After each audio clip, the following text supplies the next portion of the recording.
بسم اللہ الرحمن الرحیم۔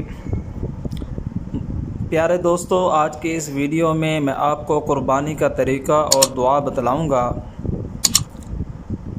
اس کو غور سے سن لیں تاکہ ہماری قربانی سنت کے مطابق ہو جائے۔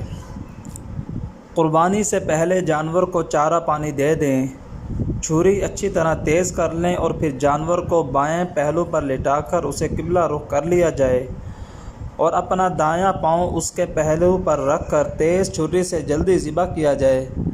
ذبح کرنے سے پہلے یہ دعا پڑھیں: انی وجہت وجہی للذی فطر السماوات والارض علی ملت ابراہیم حنیفا وما انا من المشرکین قل ان صلاتی ونسکی ومحیای ومماتی للہ رب العالمین لا شریک لہ وبذلک امرت وانا من المسلمین اللہم منک ولک بسم اللہ اللہ اکبر۔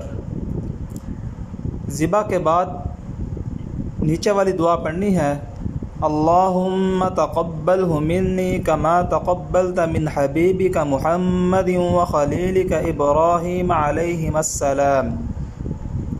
اگر ذبح کرنے والا کوئی اور ہو تو منی کی جگہ من فلان یا من فلانتن اس کا نام لے کر جس کی طرف سے قربانی ہو رہی ہے پڑھنا ہے۔